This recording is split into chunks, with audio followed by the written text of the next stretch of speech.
O cemiterio da Adina nai duda que é encantador, cos seus olivos escuros de bella recordazón, co seu chan de ervas e flores lindas, cal noutras dou Dios, cos seus canónegos vellos que nel se sentan ao sol, cos meniños que ali xogan contentos e rebuldós, cas lousas brancas que o cubren e cos húmedos montóns de terra onde algún aprobe ao amañecer se enterrou.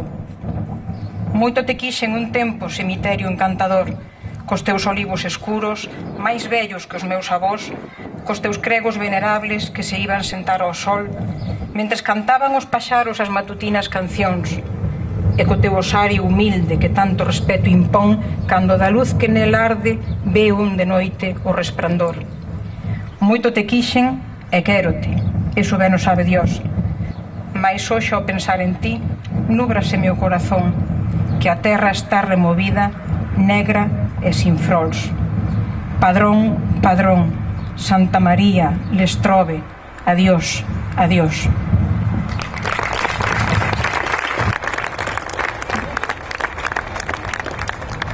125 anos despois, rememoramos o pasamento da nosa poeta nacional, Rosalía de Castro. Traemos ao presente da nosa memoria non só unha personalidade altísima das nosas letras, senón a muller que alargou até o infinito o campo da literatura e da cultura galegas, e con el as aspiracións a un outro papel histórico para a súa lingua e a súa patria, Galiza. É por iso que os nosos pés inician hoxe aquí, á beira deste humilde e íntimo cemiterio da Adina, na honra de Rosalía de Castro, a autora dunha obra plenamente viva e actual, esta marcha cívica e reivindicativa que o movemento asociativo, cultural e social, que a cidadanía no seu conxunto apoiou incondicionalmente con cálida afouteza desde a primeira chamada da Asociación de Escritores en Lingua Galega.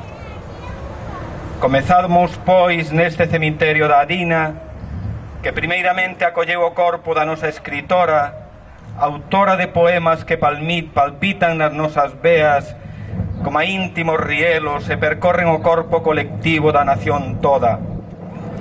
Na súa honra facemos a reproducción traída ao presente daquel cortexo fúnebre que o 25 de maio de 1891 recoñeceu públicamente sen prexuicios a valía humana e a excelsa calidade literaria de quen asumiu para sí, por vontade propia, a voz do povo, aquel que guiou o seu pensamento e escrita literaria para continuarmos, como naquel entón, no tren ao que hoxe puxemos o nome de Follas Novas, que partindo da estación da Matanza fará o mesmo percorrido de entón para chegarmos até a estación de Santiago de Compostela, onde o cortexo cívico e reivindicativo coa cidadanía que ali está a agardar por nós, para percorrer o mesmo traxecto, coas mesmas paradas e a lectura dos mesmos textos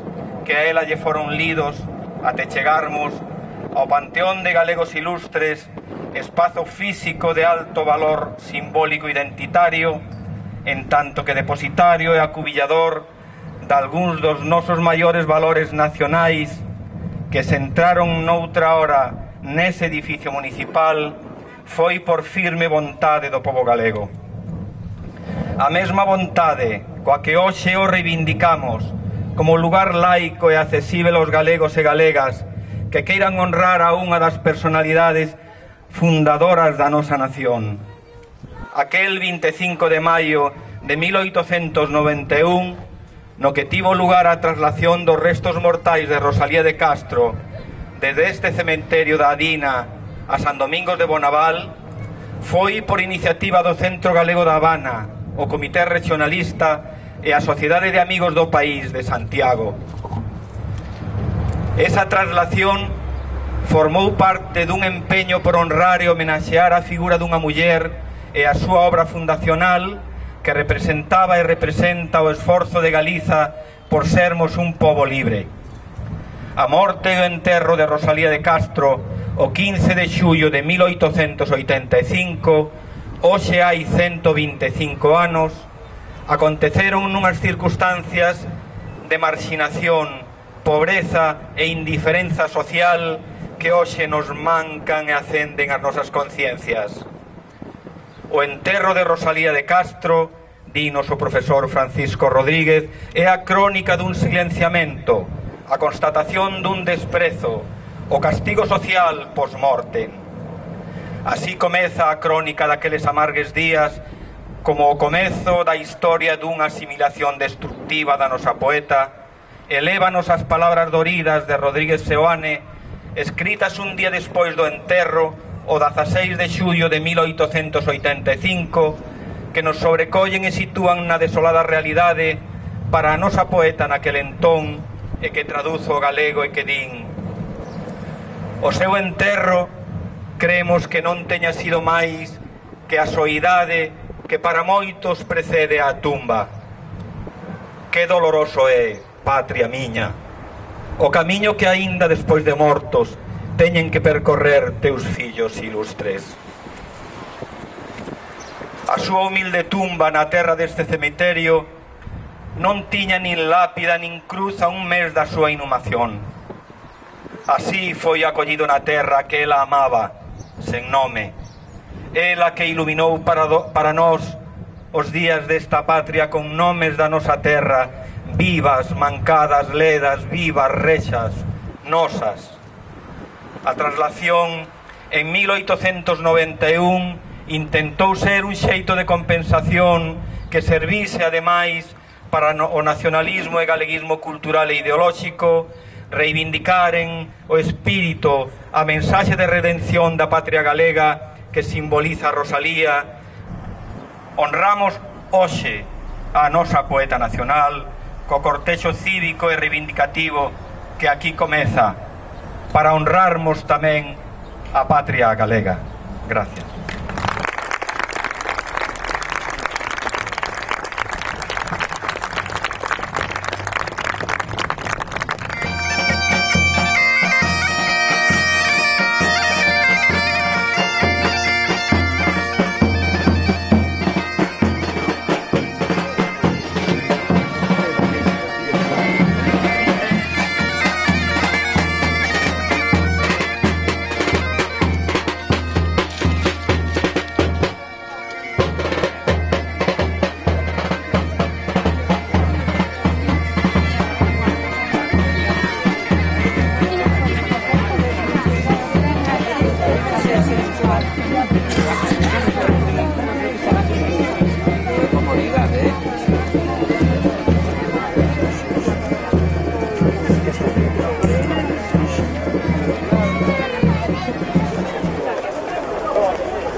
auténtica vergonza, unha sentenza judicial que devolve á Iglesia Católica un ben dende logo desamortizado hai ben anos, non? En segundo lugar, é unha vergonza que os galegos ilustres que están en ese panteón agora de propiedade eclesial pois estén secuestrados pola vontade do actual propietario. Unha vergonza tamén o silencio case que sepulcral que se tende ou que se intenta manter sobre un feito, dende logo que sería considerado un aldraxe por calquer pobo do mundo. E tamén me parece unha auténtica vergonza que a Xunta de Galiza, en lugar de procurar que ese panteón este aberto público, pero sendo ese edificio propiedade pública e xestionado públicamente, chega a un acordo ca Iglesia Católica, en esencia casi de alugar, como se alugase, non, un auditorio, donde ademais a Iglesia Católica se reserva o dereito a vetar actos cívicos en ese marco, non? Bueno.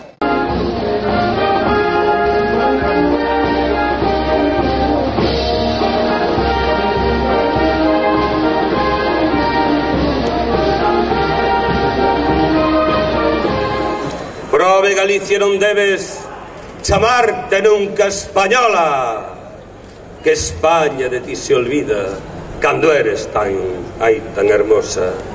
Cal si a infamia naceras, torpe de ti se avergonza, e erai que un fillo despresa, nai sin corazón se noma. Nai de por que te levantes te alarga man bondadosa, nai dos prontos se enxuga, e humilde choras e choras. Galicia, ti non tes patria, ti vives no mundo soia.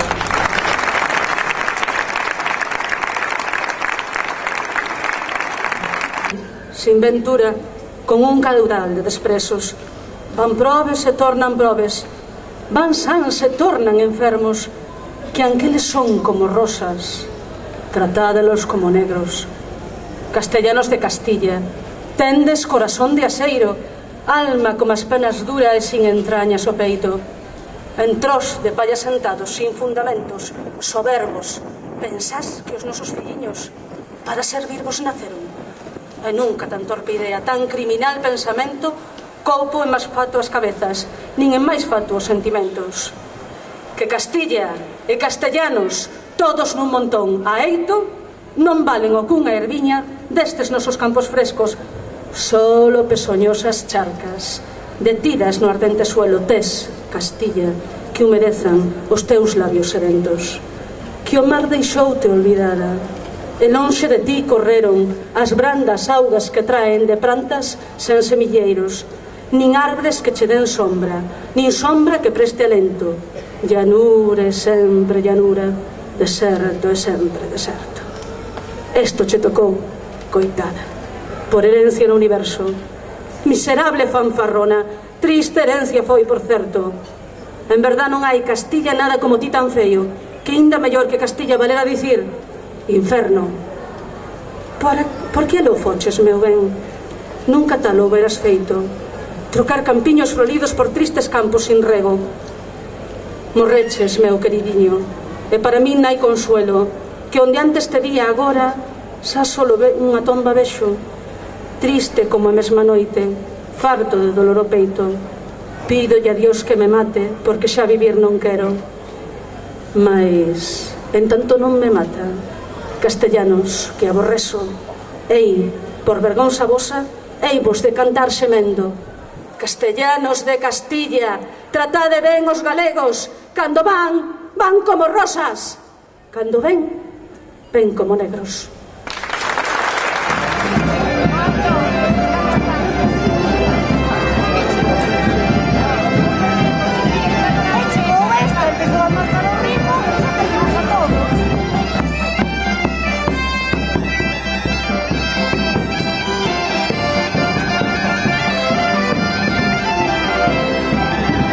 As nosas raíces son Rosalía, son Castelao e o Panteón de Galegos Ilustres. Esa é a fonte onde temos que tirar enerxía para proxectarnos cara ao futuro. Este acto que xa se ve que ten moita xente, que hai moitos galegos e moitas galegas que non queren esquecer o seu pasado e saben que ese é o depósito de onde temos que tirar as forzas para proxectarnos cara adiante. unha reivindicación disso, de que o Panteón de Galegos Ilustres se abra e se abra como un espazo laico de recoñecimento nacional, de recoñecimento dos nosos símbolos e de reivindicación tamén de Rosalía, da verdadeira Rosalía. Parece que aínda o sangue se me ela nas venas e as vaguas loitan por soltárseme dos ollos. Reinaba ali o silencio dos cementerios. O carro fúnebre parou mesmo á porta da universidade. Miles de almas cheaban a praza. De pronto, as voces do Orfeón Valverde deixaron ouvir as primeiras notas do Pietà Signore de Stradella. Estonces foi cando me convencín de que podíamos ser libres, donos das nosas cousas. E cando respirei e me botei un peso do lombo ao ver que o pobo respondía ao espontáneo e natural movimento de rexeneración que con tanto traballo, pero con tan bons auspicios, escomenzábamos.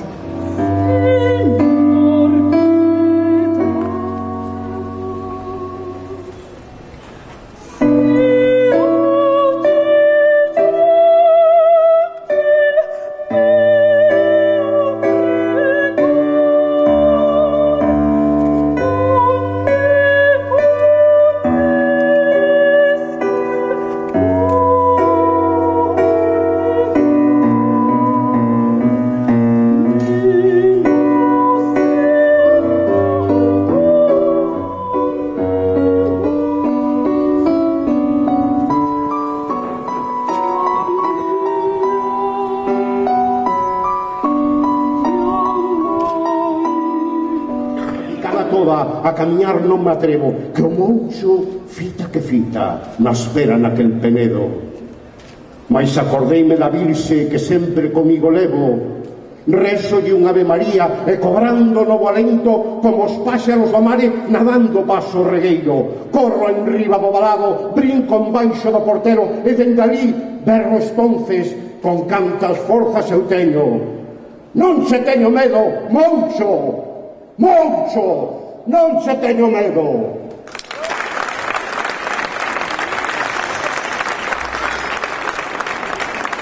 Meu santo San Antonio, daime un homiño, aunque o tamaño teña dun grande millo.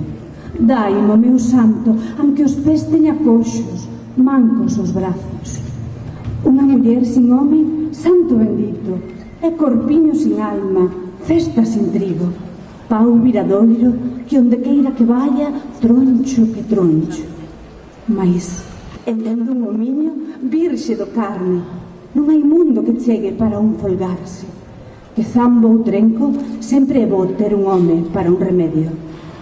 Eu sei dun que cobisa causa miralo, lanzaliño de corpo, roxo encarnado, carniñas de manteiga e palabras tan doces cal mentireiras.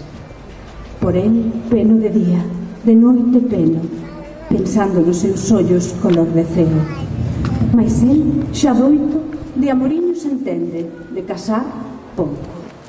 Facé, meu San Antonio, que onde a min veña, para casar comigo, nena solteira, que levo en dote unha culler de ferro, 4 de boxe, un irmanciño novo que xa ten dente, unha vaquiña bella que non dá leite.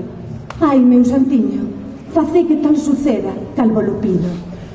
San Antonio bendito, dádeme un home, aunque me mate, aunque me esfole, que zamba ou trenco, sempre é bo ter un home para un remedio.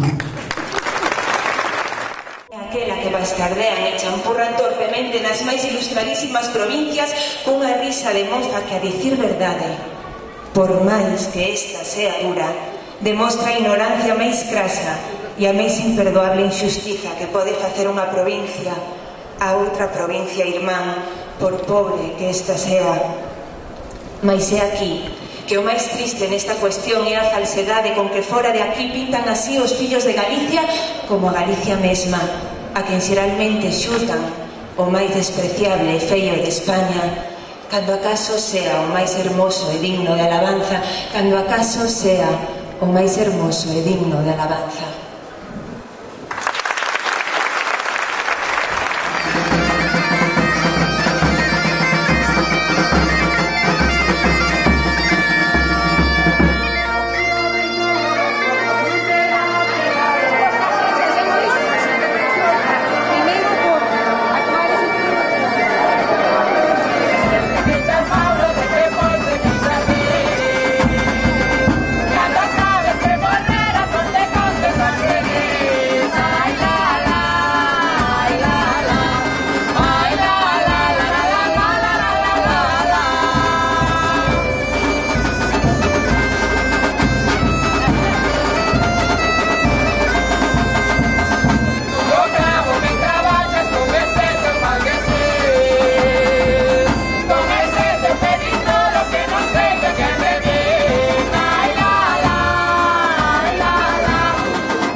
primeiro, e na cidade sin par, tiña costume en cantar aló pola mañanciña.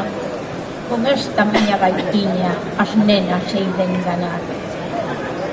Sempre pola vila entraba con aquel de señorío, sempre con posante brío, o tambor se acompasaba. E se a gaita sopraba, era tan doce o soprar que ben fixera encantar aló pola mañanciña. Con esta miña gaitiña as nenas se iden enganar. Todas por el reloucaban, todas por el se morrían, se o tiñan cerca, sorrían, se o tiñan lonxe, choraban. Mal pecado, non coidaban que coaquel seu florear tiña costume en cantar aló pola mañanciña. Con esta miña gaitiña as nenas se iden enganar. Camiño da Romaría, debaixo dunha figueira, cántame, niña solteira, quero te lle repetía. El, coa gaita respondía, por a todas embaucar. Pois ben fixera encantar aló pola mañanciña. Con esta miña gaitiña as nenas e iden enganar. Elas louquiñas bailaban, e pra xunto del corrían, cegas, cegas que non vían as espiñas que as cercaban. Probes palomas, buscaban a luz que as queía queimar. Pois que el soubera cantar aló pola mañanciña, o son da miña gaitiña as nenas se iden enganar. Nas festas, tanto contento, tanta risa nas fiadas, todas, todas namoradas, veranlle o seu pensamento. E el, que de amores sedento, ixo a todas enganar. Cando as veu despois chorar, cantaban as mañanciñas. Non sexan elas toliñas, non veñan o meu tocar.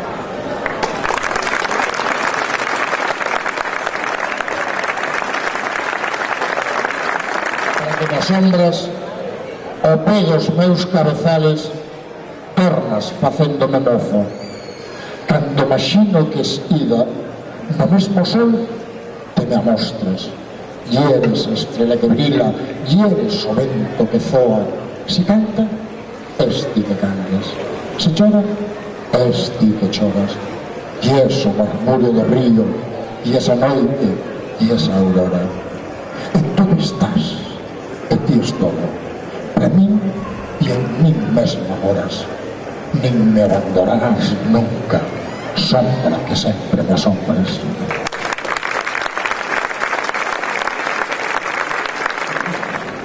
Aló, nas tardes serenas, aló nas tardes caladas, fanse máis duras as penas que nas brandas alboradas.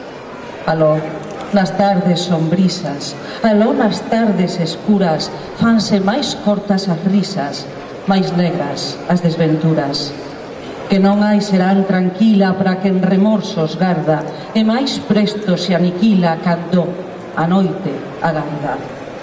Eu ben sei destos secretos que esconden nas entrañas, que revolen sempre inquietos baixo mil formas extrañas.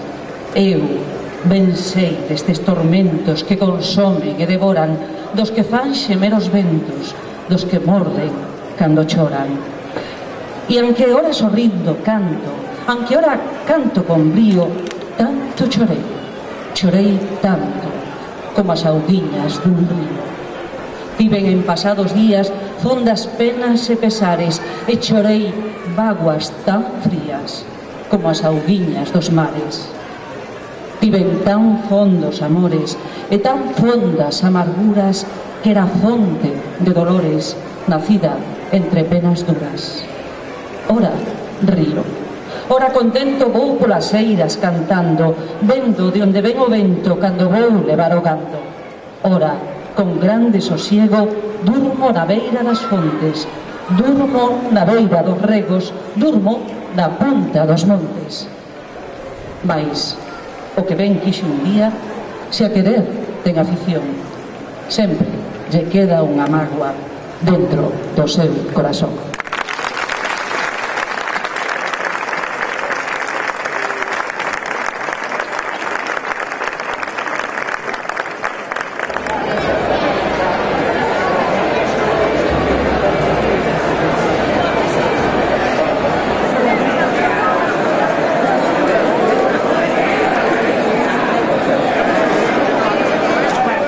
Este acto é doble, por un lado conmemorar o 125 aniversario do falecemento de Rosalía e tamén denunciar que as institucións públicas e concretamente a Xunta de Galiza pois parece ter olvidado esta data. Non hai ninguna conmemoración oficial para o conxunto da poboación.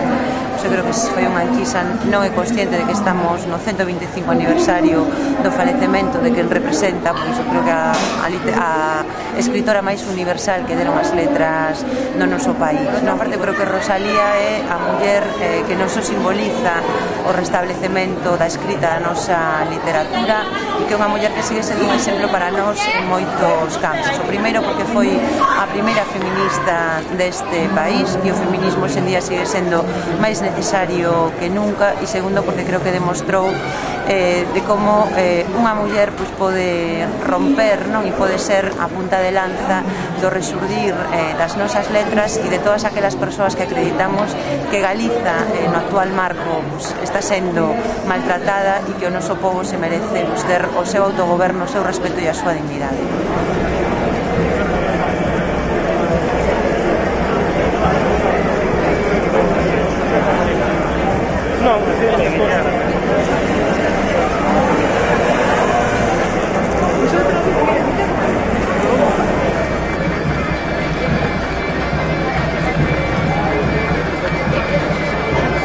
A este lugar de San Domingos de Bonaval, co mesmo percorrido que hoxe fixemos no tren Follas Novas e polas rúas de Compostela, foi unha iniciativa do Centro Galego da Habana, do Comité Regionalista e a Sociedade de Amigos do País de Santiago, polo tanto, a marxe do poder político, cultural, oficial.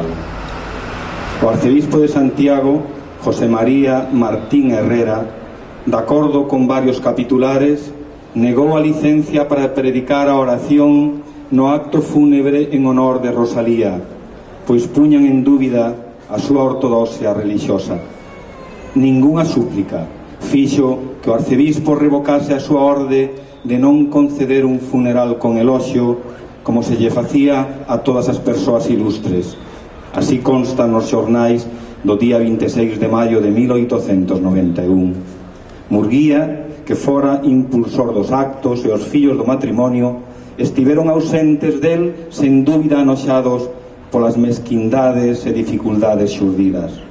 Así, hoxe, vimos aquí, en honra a muller que coa súa obra, coas súas mans luminosas, coa súa palabra, sostivo a lingua galega contra o silencio que era fillo dunha escuridade de séculos. En celebración da obra da nosa poeta nacional, vimos. Para que non poida ser cuberto o corpo vivo da súa obra por un novo sudario de silencio, vimos hoxe a Bonaval. Vimos hoxe aquí ao Panteón de Galegos Ilustres porque non podemos permitir que tutelen os nosos símbolos nacionais, institucións como a Igrexa que sempre viviu de costas o devir do noso povo, da nosa cultura, do noso idioma. Vimos como hai 125 anos como aqueles admiráveis homes e mulleres que trouxeron aquí a unha igrexa desamortizada, a un espazo de titularidade pública, de uso civil e laico, o corpo da nosa poeta, e que non toleraron fose marxinada, e a ergueron como bandeira de todo un pobo a se redimir. Como naquel entón vimos a honrala e a reivindicala. Mais antes de entrar ao panteón onde mora o corpo da nosa poeta, quixéramos falar coa máxima clareza. Non entramos no noso panteón libremente, senón que entramos despois de termos solicitado por escrito ao arcebispado e por escrito terse nos dado permiso ao acceder ao edificio que foi, é e será patrimonio de todo o pobo galego. E entramos sabedores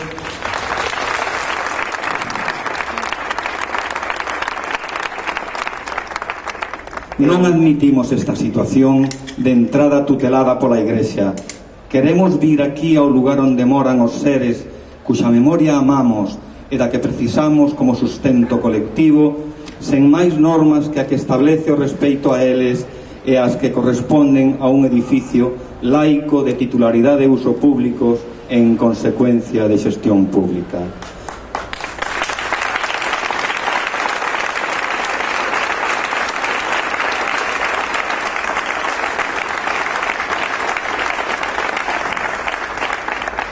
Queremos vir e viremos e non calaremos até que haxa unha situación de normalidade para os nosos símbolos nacionais, aqueles nos que o noso povo se recoñece. A entrada a honrar aos símbolos nacionais da Galiza ten que ter a única tutela do povo galego e cuxo alicerce de xestión sexa o consenso. O povo galego representado nas súas institucións eleitas democráticamente, nomeadamente o Parlamento galego, aquelas outras institucións con práctica contrastada na defensa da nosa cultura, do noso idioma. E este corpo social e cultural organizado e de práctica activa ao longo de décadas e décadas que hoxe aquí representan estas 206 asociacións e colectivos que son o tecido social activo que hoxe nos acompañades e que temos a legitimidade histórica de ter mantido en pé viva a obra e o exemplo vital dos fundadores da nación e que nunca adoptamos unha actitud sumisa e de entrega aos enemigos da cultura galega e do noso idioma e, en consecuencia, non podemos ser marxinados de calquera decisión sobre os nosos símbolos nacionais.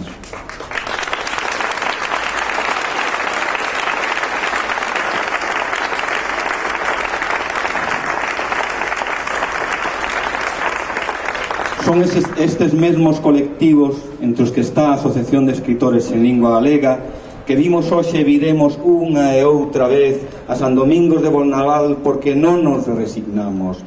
Vimos e viremos porque non renunciamos a Rosalía de Castro. Vimos e viremos porque non renunciamos á patria galega.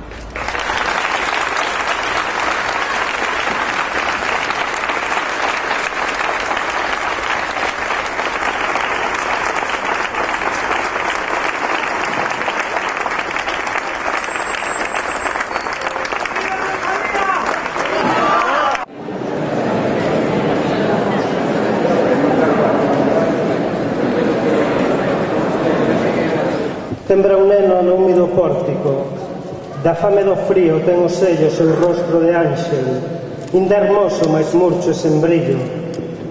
Farrapente descalzo nas pedras os pobres peíños que as xiadas do inverno lañaron a pouso indeciso, pois parece que llos cortan coitelos da feirados fíos. Como a can sen palleiro nin dono que todos desprezan, nun curruncho se esconde tembrando da dura escaleira. E cal lirio se dobra o secar ese inocente a dourada cabeza, tamén dobra esglasido ca fame descansa co rostro nas pedras. E mentres que el dorme, triste imaxen da dor e a miseria, van e veñen a adorar o altísimo fariseos os grandes da terra, sin que ver de inocente orfandade se calme dos ricos a sede avarenta. O meu peito que angustia se oprime, Señor, Dios do ceo, porque hai almas tan negras e duras, porque hai orfos na terra, Dios bueno, mas nen vano sellado está o libro dos grandes misterios.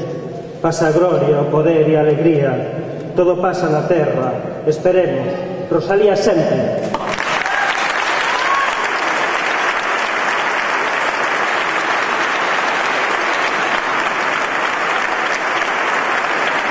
Nas tuas augas en fondo, ceo, na tua inmensidade, a fantasma que me aterra, a saudade me enterra, a fantasma que me aterra, a saudade me enterra. É máis grande que vos todos, e que todos pode máis, un pé posto onde brillan os astros e outro onde a cova me fai. Mas nas tuas augas en fondo, ceo, coa tua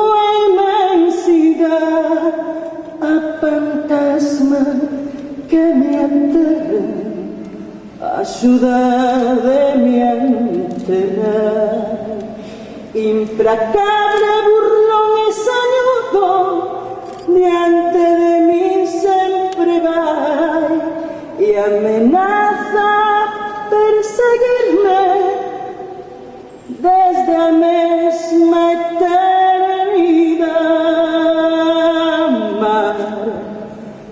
das tuas augas en fondo, ceo, coa tua inmensidade, a fantasma que me aterra, axúdame a enterrar, a fantasma que me aterra, axúdame a enterrar.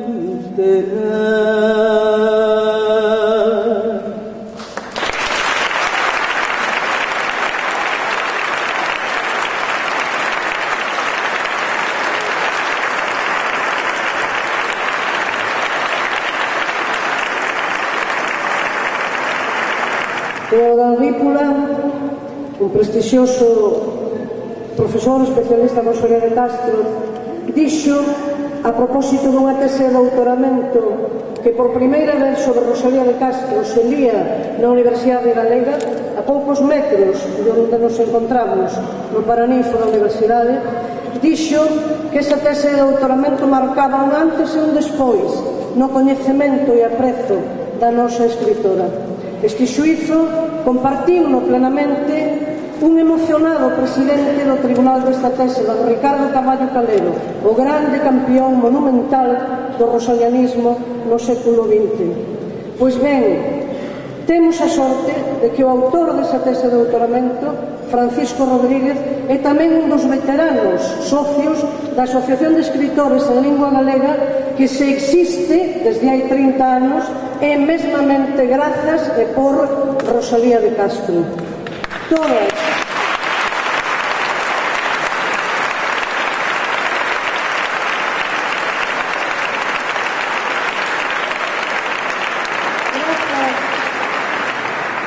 grazas a esa investigación podemos saber de todas as dificultades e de todos os impedimentos que a xerarquía eclesiástica opuxo para que a nosa escritora, como moi ben recordou na leitura do manifesto o presidente da Asociación de Legaz, Cesáreo Sánchez de Iglesias, para que a nosa escritora pudese ter unha digna laudatio, unha gabanza sobre a súa persoa como ilustre escritora e patriota que foi.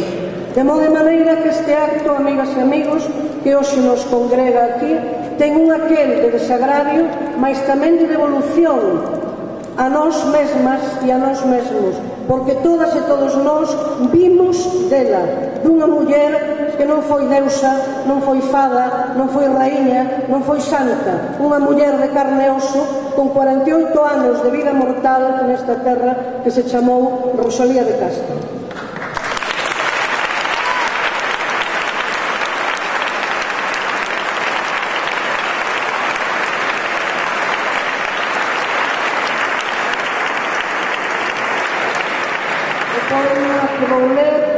Se calquera de vos, de vostés, o queren reler, é o terceiro do libro primeiro, chamado Vaguedás, de Follas Novas.